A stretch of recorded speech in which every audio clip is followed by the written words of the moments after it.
my brother Dean used to DJ, and he was DJing with a friend of his, Trav, at Chase's nightclub. Cool. And this was, 2009, I believe it was, 2010. And my brother's like, look, I'm playing this event with Marlo, I believe it was, with Marlo. Yeah. It was called Transnation. He's like, do you want to sell some tickets? He goes, they're $35 each. You sell them, you get $5 a ticket. I'm like, look, you know what? I'm 17. Yeah. I don't know anyone that likes trance music, but I'll give it a shot. Yeah. So I'm like, all right, cool. How can I do this? And I basically just broke it down. I'm like, where can I find these people? Yeah.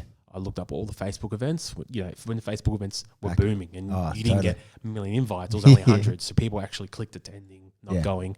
And I found 3 or 4 events with a few hundred people. So it was like attending. a warm lead. Yeah. Yeah. And I just messaged every single person, just a generic Facebook message. Hey, Sean, Lukey, I hope you don't mind the message. Saw you clicked attending on this event. Are you interested in buying a ticket? If so, I'll meet you there. Let me know. If you buy 5 more, I'll give you a discount. So I was this 17-year-old catching a train from Werribee, because I used to live in Werribee, to the city or wherever, just dropping off tickets, getting cash. And then from there, I'm like, all right, cool. I made 40, 50, 60 bucks. This is cool. Got to go to an event. Yeah. See my brother DJ. Yeah, cool. Meet this DJ, which was pretty exciting. Then from there, I actually started a website called Inner Events. So I started a website selling tickets online. Clever. So I'm like, all right, cool. I can do online, but then I can also, for people further out, people in country areas, things like that. I'm not catching a train 4 hours. So I sold tickets to that. Started doing news, interviews, all these different things. So I was 17 still, I think just about to turn 18. And then from there, I'm like, okay, how can I sort of make this into a career? And I got offered a job working at a local nightclub of mine called Mint Lounge in Werribee. Yep. Small venue, probably holds 400, but it was that venue where it was a cool venue. It was the venue of the Western Suburbs. Gotcha. So everyone went to Mint Lounge, and you could see someone there that you knew. Gotcha. And I think that's an important part of a nightclub. It's like, it's not just about going out and and partying. It's about being in this environment with people that and you feel comfortable in. And, Totally. you have that connection with someone, and you'd go there and you'd see the person that you're in year 12 with, or the person you're in year 10 with, and you connect with that person. Yeah. And you feel safe, and there's good culture, and exactly. And there was a local pizza shop next door. Amazing. And that was open every night. The venue was open, so 4 a.m. Of course it was. The venue would be open, and you'd go in there and you'd order a pizza, and you'd be pretty pissed, and you're like, just give me 3 pizzas, and people at the front eating pizza at 4 a.m. Amazing. So I spent 3 years there, ran the Saturday nights there, helped out for the Thursday nights there as well. We had a lot of big acts come through there who now some of the biggest acts in the world, from Flume, What's So Not, Ruby Rose played there, Havana Brown. I remember when Ruby and Havana played on each night. It was chaotic. That would have been insane. 400 or 500 cap room. Oh. The DJ booth is literally this distance, so there's it's not elevated, it's touching distance. Wow. 1.5 doesn't go mate, there. No, 1.5. So that was a really good learning experience, and I sort of see it as an apprenticeship, because in promotions or nightclubs or whatever, there's no set, okay, you do 3 years here, you do this, and then it goes on. It's like, all right, you know what? There's no structure. You work it out. Yeah. So I sort of see it as my apprenticeship, but then I sort of got over thinking, I want to work in nightclubs. I don't want to be 30, 40 years old smashing Jaeger bombs every Saturday. No. And I think that was just the, I think that when I think back to it now, it's like, okay, I didn't see how it could play out because I was only 21, so I didn't see it going further. But now that I think about it, I was quite an immature way of thinking about it, because there's always a pathway you can go towards something. Always, yep. So I sort of took some time off and, just did some fitness stuff, because I've always been into my fitness. And then I applied for a few jobs. I knew all the people from Future and Totem and Stereosonic and all those. And I ended up getting a job at Stereosonic, Totem One Love. That's when Stereosonic was running 2 days, massive, managing the tickets for Melbourne, and then assisting with the ticket sales sort of across the country. Worked across the touring sector in Stereosonic with Jeanette, who's an absolute legend. And then I just wasn't really what I felt like doing, more the touring side of things. Okay. I always had this sense of wanting to be an agent. Don't know what it was. Just, I enjoyed working with the artists directly. Yeah, okay. Yeah, and then It's been a common theme over the years. You know, you really like to have that personal relationship there, and seeing them build and grow and all those as well. It's exciting. So I that's when I spoke with our common friend Pete. Soph? Yeah, Soph, good old Soph. Yeah, ledge. Met with Pete, and Pete's like, look, we've got nothing at the moment, but if anything pops up, and we just kept in touch, and and I ended up at 360 Agencies, an agent, first agent job. Yep.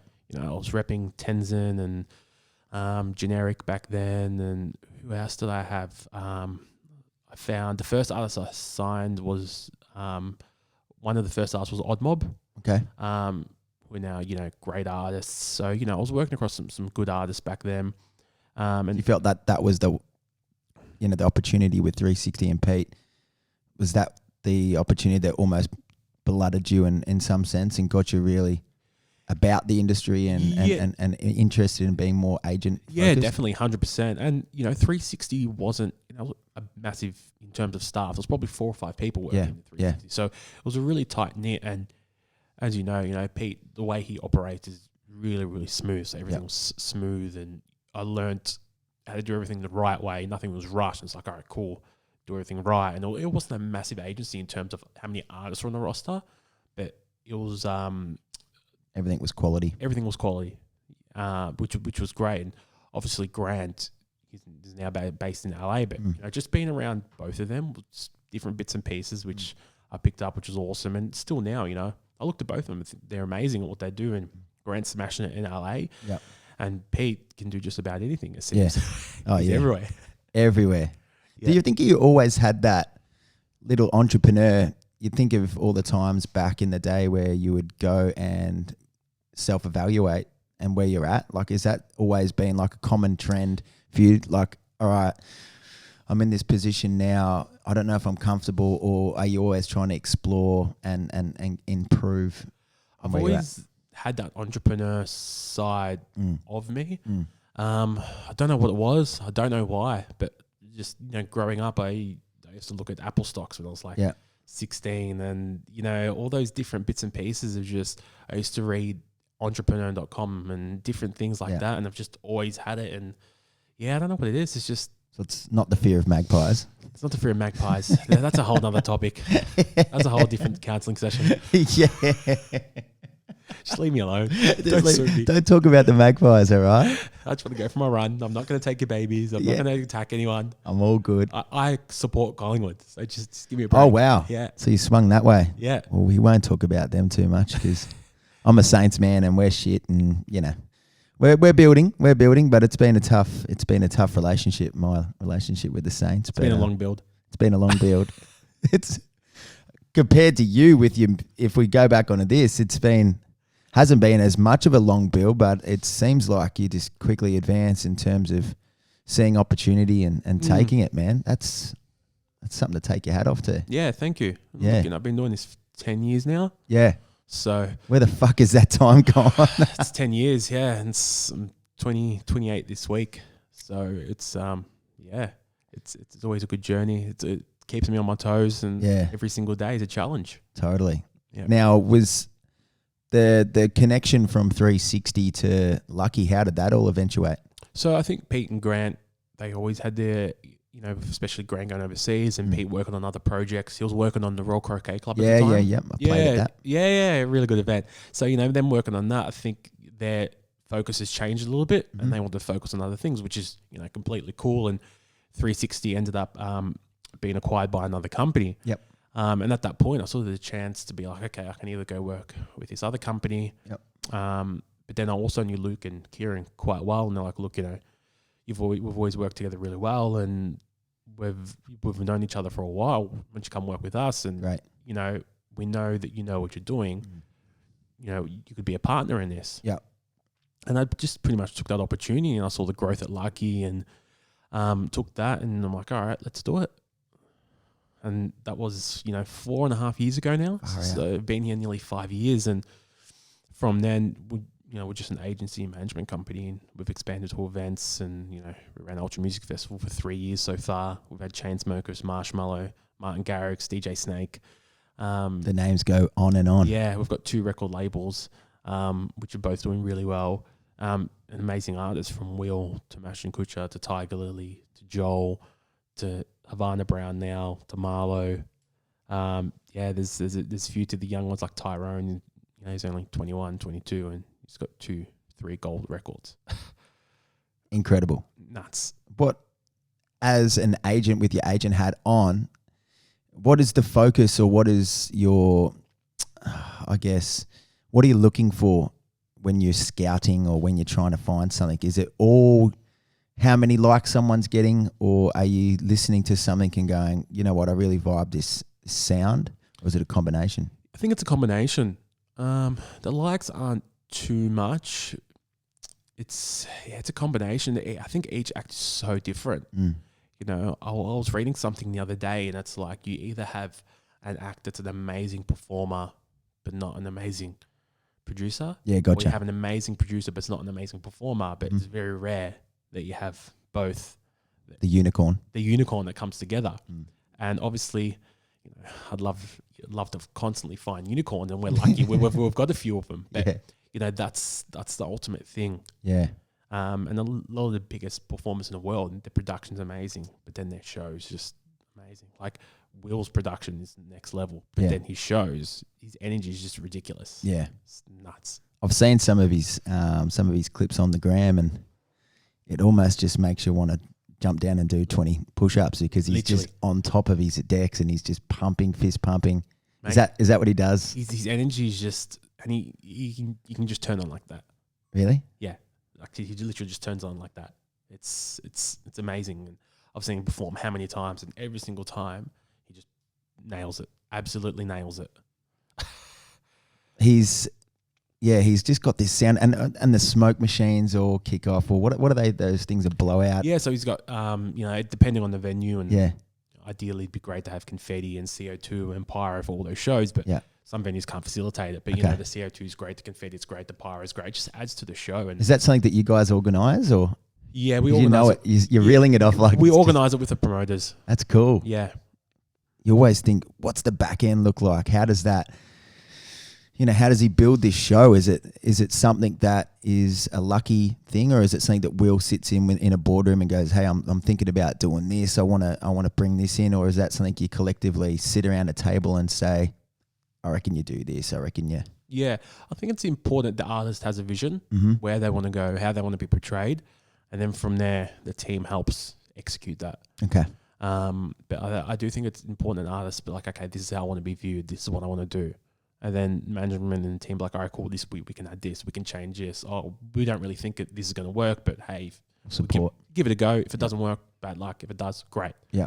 So I think that's really important. To be honest, we rarely set times where we sit down, like, all right, we're going to talk about this. Okay. It's, you know, we've got hundreds of group messages with hundreds of artists, or, you know, different artists and things like that. It's just a constant ongoing conversation. It's like the conversation's happening 24/7. Yeah. You know, even with our staff and the partners, it's not like, oh, okay, it's 5:01. We can't talk about anything business related. It's like the conversation is just constant. I'll wake, you know, if I go to bed at 10 and I wake up at 5:36, 6:30, I'll check and I have like 15 messages from, you know, 11 to 12 that I missed because I was sleeping, and I just catch up on it then. So it's just a constant. Your phone's constantly going. I've noticed that. Yeah, it's just a constant. It's just a constant conversation, which I think it's important. You know, everyone just constantly putting checks ideas, in. and we don't sit down, but like we just need to focus on this, or agenda driven, like it needs to be. Yeah, this is what we're talking about today. Yeah, it's kind of like flowing naturally. Yeah, throughout which the week. I think is good and bad. You know, sometimes it's bad because you might lose track, or you might say something, you might miss it. But on the positive, it's people are always talking about it and organic. Yeah, always thinking about it. If something pops up, you send it through, and the conversation is always moving, which is good. I think that's important as well. Like to give that power to the person to think, all right, if I've got something on my mind that I need to talk about, I need to get it off now. 100%. Opposed to I need to wait to the meeting, and then there's all different types of energy happening on the day. You know as well, being, you know, a musician yourself, that, you know, there's times, or just anyone, you have moods. You know, you might be like, all right, cool, I'm on this topic for 1 hour, and you might just be in zone, and who knows what time it is, but you just get things across, and it's like, cool, I'm on, boom, boom, boom, boom, boom. But if you hold that in for 2 days until you're going to meet for something or do something, you're just like, oh, nah, I'm over that. Yeah. But that hour, you're just like, boom, boom, boom, sick, this is mad. And the adrenaline and the how much that what's the word I'm looking for? When you're enthusiastic about something, you need to kind of strike while the iron's hot. I do that all the time, but like 5 texts in a row. It's like this. Yeah, I'm the same. Yeah. I'm exactly the same. And I think more and more people now have learnt to, pivot in that direction where we're not as focused about being time driven. We're focused about being task driven. Yeah. Man, I think businesses. My girlfriend hates me for that. Yeah. Like I'm a lunatic. Like if I set something on my mind, I'm just like, I need to get it done within the next 2 days. Yeah. It's just, like I was talking about my, I've decked out like half my garage Yeah. to have like gym equipment, and I've like done it in like 2 weeks. But then, I hadn't spoken about it like, before that. And then Emma's just like, how you're a nut. You're nuts. if something gets in my brain, I'm just like, I got to get that done. So do you feel like, with everything that's happening at the moment, it's given you time to sit back and have a bit more perspective on the events and where you guys are at? Yeah, it's definitely been good because it's so go. And, we ran Ultra Music Festival March 9th, I believe it was. Yeah. I think COVID was classified a global pandemic March 11 or 12. Oh, wow. So I think we may have been one of the last festivals to run in the world. Yeah. Really. No social distancing, no hand sanitizer, and it's not because we avoided it or anything. It wasn't a thing. Yeah. And we did thousands of people. So it has been good to sort of sit back and be like, all right, what is working for us? Are we on the right track? Do we need to change anything? What do we want to change? What do we need to get better at? And that's what we've really been focusing on this time. When you look at these artists, do you think to yourself, all right, for example, Ashton Kutcher and Will Sparks, is there like a game plan that you set for the individual acts, or is it an entirety, or is it more like we're talking about before where you're just checking in with them? How do you then set up, a focus point for the next 6 months? Is it a case by case, or is it more of a grouping? Yeah, it's case by case. I think especially coming out of this, some people, some artists are going to come out with amazing amounts of music and, feeling really, really good. Other artists are going to come out not feeling great. And that's fine. Each person is different. It's really case by case. I hope each artist comes out of this, better and feeling happier and positive. But the reality is not all of them are. Yeah. So it's just about managing each person, and the ones which aren't feeling great, like, okay, why aren't you feeling great? What's the actual problem here? Okay. And once we have the problem, we can break it down. Like, okay, what's the solution to making you feel better? Okay. And then the artists that have come out guns blazing, awesome. Yeah. And unfortunately, we don't know when international touring is going to come back, but if the artists have some good music, you can set it up to come out on the labels. And because streaming content and that how we're still absorbing a fuck ton of information and content and music and that. 100%. Look, I think streaming has opened the platform for artists to break even quicker. Yeah. And in saying that, there's more records, but you look at an artist like Imanbek, done the Roses remix of St. John. It's fucking everywhere at the moment. I think it's number one in the world. So it's like, if you go on Imanbek's Spotify, he's literally got a couple of records, and that Roses remix. Yeah. And he's, one of the top 50 played artists in the world now, based off that. So it's like, okay, cool. He's now hit that level. Yeah. He can follow that up, and then follow it up again. He's going to hit stratosphere. He'll be that big tier artist. Yeah. The Chainsmokers, they had Selfie, years ago. Really commercial, cheesy record. Yeah. They took some time off, and how you meant to back up that? It was a worldwide hit. I'm sure you remember the record. Yeah. But then they come out with this new sound, and they backed it up, and they've backed it up, and now they're one of the biggest acts in the world. Yeah, it's unbelievable. It's the ability to, I guess, see where they're at and pivot within their own right, Exactly. Yeah, and credit to them and credit to their team, because they had this song, and I'm sure artists know once they have one big record, that pressure. We had that pressure to back it up is bigger than that first record, because it's like, okay, I've done it now, and people think it's easy to do it again. It's not easy to do it again. Yeah. If it was easy to do it, everyone would be making hit records. There's no formula. Yeah. Well, speaking of backing it up, Will Sparks, he's doing good things as well, and you know the guy very well. How is his mental state when he brings out like a good hit? Is he one of those guys that just goes, all right, bang, it's work time to grind again? Yeah, he's just a workhorse. He's just, and I think you see that with all the people that, at that level, they just work hard, and he's always working. He just enjoys it. Yeah. I think that's the biggest thing. If you enjoy something, it's not work. Yeah. It's like me. It's like, that's why I'm always doing something. Like I can always do something. I can always be working, and that doesn't bother me. Yeah. If I didn't have to sleep, I really wouldn't. I'm dead serious about that. Like I could literally be doing this all the time. And there's times when you get frustrated and there's things you don't enjoy, but that's always going to happen.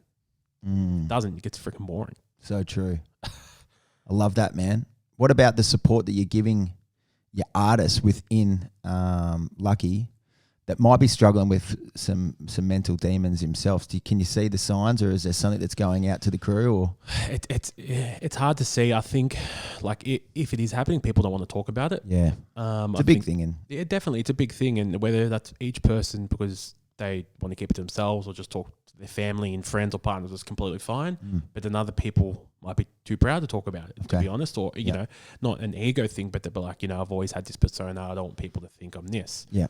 So in terms of helping them, like we'll do anything we can to help the artists.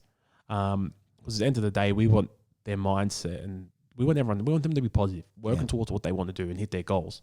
And it's it's frustrating being an artist. Yeah, I've worked with thousands of artists, and it's like there's these highs and then there's these lows, and you might play one really, really good show, and then the next week you're playing to a show that is shit. Yeah, and it's like, oh shit, and you might have a good 2 or 3 good records, and then you have a dry spell, and it's like, well, what am I doing wrong? And you're trying to bang your head against the wall, trying to get another gold or platinum record, or trying to get one, and you just can't. And what is the message there you say to you guys in that instance?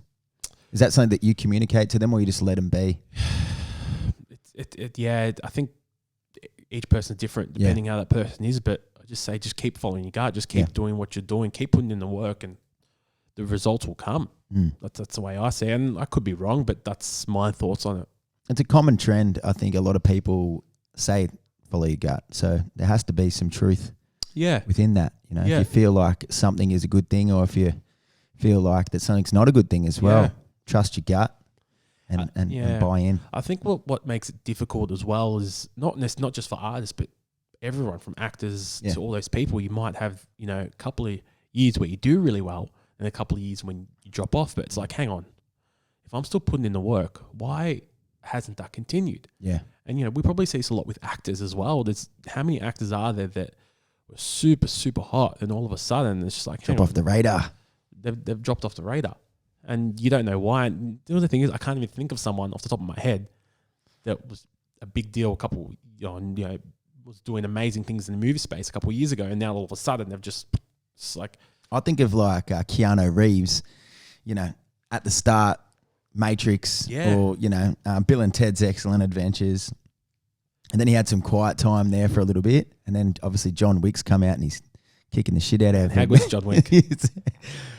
This is actually a topic I was talking about with my old man last night, because he fucking hates John Wick. Like, really? He watched the first one. He's like, yeah, this is awesome. Such a good movie. Can't wait to watch the next one. Watch the next one. He's like, are you fucking serious? It's the same thing that happens. And then by the third one, he wanted to kick us all out of the house and be like, what the fuck have you made me watch? It's the same shit, every one. And I kind of get where he's talking. He makes sense in regards to, it's just the same thing. So what's your view on that one? Yeah, it's like Fast and Furious. Yeah. If it works, I think they're just trying to replicate it. But now Fast and Furious is like a Mission Impossible / Fast and Furious / John Wick. Like it's funny you talk about John Wick. I watched the third one with my partner, and I was loving it. I'm like, this is so cool. And she's falling. She fell asleep in the movie. She's like, there's too much fighting and killing and the same thing, and jiu-jitsu and everything else. It was funny. 100%. Yeah. And he's reinvented himself now with that, and that's the same with artists, and that ability to almost have some time away from from their love and their passion and stuff like that. I guess for you, having all this work and so much that you're doing, trying to find balance there within your life, is that something that you search for? Or is that something that you've already got in place and you're doing currently? It depends who. If you ask people around me, they'd say I'm balanced or more on the work side. Okay. But it's a constant battle, the balance, and I don't think it's about balance. I think it's about I think whatever you're doing, you need to give it 100%. You need to be fully zoned in on it. Totally. So whenever I'm working, I'm fully zoned in on it. Whenever I'm with my family, I try and be fully zoned in on it. It might not happen, but I always just try and be 100% zoned into that, because I don't like the word. Yeah, I don't like the word balance for it. It's just it skews the perception, and that you should give one this and one this, and it should be like this. At times the work might be higher, and the family might be higher. Yeah, but it's all part and parcel of what's required at that point in time. I think if you can understand, okay, I need to work my ass off, but okay, I also need to actually enjoy time with my family and my friends and everyone else. Yeah, and I probably do skew too much to the work side of things, but it's a constant journey. Do you feel like we do that naturally? We have a certain amount. I'll use this bottle as an example of capacity that we can fill up the bottle, but generally we put probably too much in there, and we don't allocate. In regards to portions, we don't say, all right, that needs to be my work, that needs to be a bit of gym, that needs to be my partner. Definitely, yeah. But like you're saying, that volume always changes. Yeah, the volume always changes. Like I went away on the weekend, and I was with my family and my nieces and my nephews, and it was awesome. And it was a bit more, it was more family time. And then today I'm here, and then tomorrow I'm doing stuff in the office. So I think it's just a constant balance and battle. Would you say to people just not try to fight against that in some respects, in terms of how they view where their capacity is? Like, don't try to go, oh fuck, I need to put more time into that. Or I think just let it play its path. You hear of guys like Elon Musk when he first started PayPal, I think it was, or Tesla. He couldn't afford to, pay for somewhere to live. Or he did, but he slept in the office. Yeah, right. So he basically sleep in the office, wake up, then go shower at one of the hostel things around, then come back to the office. And he literally just sleep on the floor, and he was doing 16, 17, 18 hour sort of straight work. Yep. But now, obviously, he's who he is now, and obviously he's a multi-billionaire, but I'm sure now his partner just had a baby. So he's spending more time with his family now. Yeah. So I think it's just about balancing it when the time is right. Totally. So it's like, just, balance it when the time's right. And flick the switch. When it's go time. Yeah. Put your energy in that. Yep. Do you believe in the mentality of doing one thing at 100%, not 20 things at 70% or 60%? Or do you believe in doing, 20 things at 60% and eventually they all get done? Yeah, I believe in 20 things. Yep. Because I feel like it is good to focus on one sort of thing to do, but you also need to challenge yourself and push yourself. If you just stay in a 100% zone and what you say comfortable in, I think that 100% is what you're comfortable in. I feel like you're not going to really get, Totally. Yeah, you'll get really good at that, but you also want to sort of learn other things, and things happen, like a global pandemic that you might not expect, and that 20% of something you worked on might come in handy. Yeah, you never know. Nothing surprises me anymore. What have you been challenged with in life, and you've just come through and just not surprised yourself, but has there been times where you're like, fuck, I can't believe I did that? Not really. No? Not really. Back yourself, like, that's awesome. Myself. What about your fight? Because I saw on your Instagram that fight. Surely there would have been points in that whole lead up to that fight that you had. Was there any point in time there you were like, no, because I didn't cut any corners. Okay. So whenever I go into something, if you don't cut any corners, you can be like, you know what, I've put in 100% on this. Okay. I have no reason to doubt myself because I've put the work in. But what about some people that are like, I have put 100% in and I haven't made it? Look, for other people, you just got to believe. Yeah. Like I've always visualized, as funny as cliche and funny as it sounds, I've always visualized things in my head. And it's not funny at all. It's awesome. Yeah, like I've always visualized certain things, and you don't realize, but I don't write down my goals, but I'll constantly write different notes on my phone. Gotcha. And I'll go back and read them. I'm like, hang on, I did this. And it's not, I don't have that in front of me every single day, but I've visualized it. I've seen it. I've written it down at least once or twice. Yeah. And I've come back and it's like, boom. Is that an affirmation or is that a task that you've done and completed? I think it's more so an affirmation, but Great. being an affirmation led it to being a task, which I completed. Great. I recently just got my car, my Tesla, and it's like I've wanted that for years. Yeah. It's like when there's a conversation with me 4 years ago talking to someone, and I'm like, hey, this will be my next car. Great. And it was the Tesla, and then I got it. And then I test drove a Tesla 6 months before I pre-ordered it. Mm-hmm. And I said, and this is when I test drove it, I obviously had my current car. I had no idea how I was going to pay for it, by the way, because That's all right. I'm just like, you know what? I'm just going to test drive. I'm going to put this in my mind. Yeah, manifest. And I recorded a video in there saying I'll have one of these in 6 or 7 months. I had no idea. I'm telling you, I swear on my life, I had no idea how I was going to get to there. And I thought a couple of my girlfriends who believe in the power now and all that, they were like, see, I told you. Yeah. This is a thing. I told you. and I thought, I'm like, and I thought in the back of my head, I'm like, it might take longer than 6 months. But I put it out there and I listened to that video. And then the funny thing, the day I pre-ordered it, I think it was literally 7 months after that video. And I did not mean it whatsoever. Yeah. And it just happened. I test drove it and then it all sort of played itself out. Yeah. It's It's all good to say that, there's going to be people that will be like, oh, I try to manifest getting a bloody Rolex every day. But, it's combined with hard work 100%. As well. You can't just manifest something to be like, oh, fuck, I want this sort of car, and it's just going to rock up in your driveway. If you're unhealthy, you can't manifest health. You can't do the opposite to what you need. There needs to be common sense as well. Yeah, and practice. Yeah, and practice. And if you're applying the right routines, right habits, right methods, everything will eventually follow that. Yeah.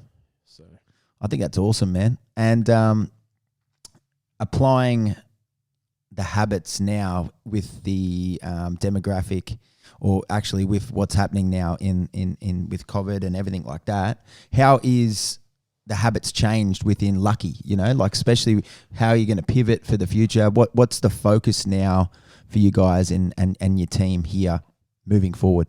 Yeah, look, moving forward, we obviously want venues and nightclubs and festivals and everything else to run, as soon as possible. We are an agency at heart. Yeah. In saying that, we do have other revenue streams like a record label, 2 record labels, which is really important. But I think we've looked at other things like virtual streams. We did a stream downstairs for an event, which did really, really well. So the live streams we've been working on a little bit. But I think more so for this time for us, we're focusing on, okay, is everything on our end spot on? So when everything goes back, we're going to be guns blazing. So everything's organized, our databases, our content, our staff, the artists. As soon as things get ready to go. Yeah. Yeah. Just cleaned up everything. Yeah, just cleaned up everything. So when all the staff come back and, they're all wanting to come back, we don't have to worry about the little ones and twos. Like they're all done. Yeah. Just focus on doing what you need to do to keep us pushing forward and, keep the artists happy and everything else.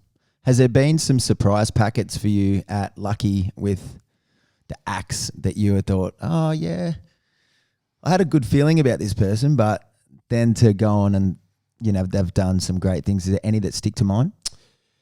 I've had both. I've had artists I thought, mate, this guy could be the next freaking rock star, or this girl, or these people, and it just didn't happen. And then the opposite, like, I'm not too sure on this person or this act, or like I think it's there, but I'm not 100% sure. Yeah. When you're sold on something, being like, yes, that and that as well. So it falls both ways. And what do you think that was? Like, what elevated them from being like a maybe thing to a sure thing? Just their inner belief, I think. Them being like, okay, I really want this. Okay. I really want this, and I'm not going to give up on it. I think that's the thing. That drive. Yeah, just hustling. And there's some people who in any field aren't naturally gifted in what they do, but just by repetition and constant hard work and picking up 1% here and there and just keep working through it, they become really good at it. Yeah, totally. And it's just by keep hustling at it, keep going at it, get knocked down, get back up, get knocked down, get back up 100 times. What about hustling to get Ultra? Because that is a big thing overseas. Yeah. Yeah, so Ultra... Must have been a proud moment for the company. Yeah, what year did we start that? So 2019 we did... Yeah, so 2018 was the first year we ran it. Yeah. And remember 2017, the deal was done. So it was a year up before that, before the deal was even done, of conversations. The first Ultra was at the Sydney Mine Music Bowl with Axwell and Grosso, Carnage, Kashmir, Afrojack. Okay. Then the second year, so the first year was Road to Ultra, test the waters. Yeah, see how it goes. Yeah, see how it goes, see how And the the market market, reacts. yep. Second year was Ultra Music. And that was two cities, Melbourne, Sydney. That was with Chainsmokers, Marshmallow, Martin Garrix. That was next level. Yeah. It's like, okay, cool, awesome. And, there's definitely a market. There was definitely a market for it. Because the photos behind you, that's from the first Ultra. And then the third year, we're like, okay, cool. We've got to back this up again. And, coming into the third year of the second year, when you have Marshmallow, Martin Garrix, and the Chainsmokers, it's like, fuck, okay. Okay. How do you back this up? Similar to, an artist trying to produce a record. Yeah. And more lucky, we got Eric Prydz, Series D, who's one of probably the most respected producers in the world, I'd say. And he doesn't travel much. So for him to come to Australia to do a show, that was a big deal. So we had him on the main stage as Eric Prydz. And is that something that you organise? Do you call them up and you're that point of So we work with contact? the Ultra team. Okay. Like, okay, these are the acts that, we sort of want. And, these are the acts that work in this field, because each act is different. And is that a message through the WhatsApp or whatever, or is that something that you're sitting here with the big... Yeah, so in terms of the actual artists, we sit down here with the team and the partners, like, all right, cool, who do we want? Who's number one? Yeah. If we can't get number 1, 2, 3, 4, and just keep going down the list, basically. So we work that, then goes across to the Miami guys, and they obviously know these artists quite well because they're booking from Ultra Music Festival Miami and everything else. Exactly. So they sort of put it together, and we send it across to them, and we work it out. And if we can't get 1, okay, we can't get 1, 2, but we can get 3, 4, 5. Gotcha. And we can't get 6, 7, but we can get 9 and 10. Gotcha. Because other acts have shows confirmed, or they might be playing another show in another country on the same day. So we've never, there's never been a time when an artist doesn't want to come to Australia because it's Australia. If anything, it's the flight's too long. Yeah. Because we tour urban artists as well. Okay. So we did Tiger last year. Kid Ink, Jay Sean, Mario, Bow Wow, Sean Kingston. We did Scott Disick as well for Spring Racing. So we've toured those. Brody Jenner. Yep. Absolute legend. So we've done those guys, and no one's ever like, hey, I don't want to come to Australia. It's like, hey, fuck, that's a far flight. Yeah. I want first class. Yeah, literally. And it's like, it's a long flight for them because they don't come to Australia often. Yeah. It's a big trip. Yeah, big trip. And then they don't want to come out for one day for, or 2 shows. It's like, hey, if I'm flying X amount of hours, let's make it worthwhile. Yeah, exactly. With those artists that come over, is that something that is a week? Are they here for like a week, or is it a fly in, fly out kind of thing? So it varies. The urban artists will spend anywhere between 2 to 4 weeks here. Yeah, cool. We'll put a run together, Australia, New Zealand, sometimes Asia as well. So I do Australia, New Zealand, Asia. And that's something that you choreograph? Yeah. Yep. So there's I work with our business partner Alex on the Lucky side, on our hip hop side, and we coordinate the tour and work Asia and everything else into it. That's cool. Yeah. And is that something that for the local artists in, to say, Sydney or in New Zealand and stuff like that, is that something that you source, or do you have like other companies within your model that you reach out to and go, hey, listen, we're in Sydney, do you want to put some? Yeah, it depends. If one of our artists suit the international that we're working with, like, hey, can we chuck this guy on as support? Okay. If it doesn't, we don't push it, because we also don't want to be pushing something that doesn't work. Exactly. Because then they're going to call me up next day and be like, hey, Luke, that was not the same. Yeah, it wasn't the same. They just didn't gel. Wasn't the same vibe. Yep. This person's talking about rapping and stabbing, and then I've got, a guy that's talking about happy stuff. And it just doesn't work. So as much as we'd like to every single time, we just can't. And we understand that. And that's about being fair to the promoter as well, because it's not like, hey, put this person on, but they're not going to fit. It's like damaging your brand anyway. Yeah, it's stupid. I always look to work with people long term. Yeah. Like, don't rip anyone off. No. Don't milk people. Just long term. If everyone makes money, business works. Yeah, and totally. you know what? If they don't make money, and it's out of your control. But they're like, hey, you know what? Luke was great to work with. Lucky was great to work with. The artist was great to work with. They did everything they can possible. This didn't work for this and this is the reason, or we're not really sure. Like, at least, you know, everyone tried to hit that goal. Totally. So it's a good thing, man. Mm. On that note, I reckon that's a solid way to finish. But I want to finish off with one more question, and that was, you said something in our little Q&A that I sent over to you about if you got to talk to your 18-year-old self, what would the advice be? And you said, you can do anything. Yeah, it's true. Everyone, not everyone, you know, we're all born, you know, and obviously some people are born into this world with unfortunate circumstances, which is unfortunate. But I think how people react and how they live their life is dependent, you know, just chase your dreams. Just do whatever you want. Like, you live once. Just if aim high, fall, get back up. Yep, go again. It is what it is. Yeah, totally. So, yeah. Well, man, it's been an absolute pleasure. Mate, thank you. Appreciate you having me here amongst all these bloody gold records and stuff. Yeah, they're nice. They're nice. Yeah. More to come. Thank you very much, Lucky and Lukey. You've been an absolute pleasure to be. Appreciate it.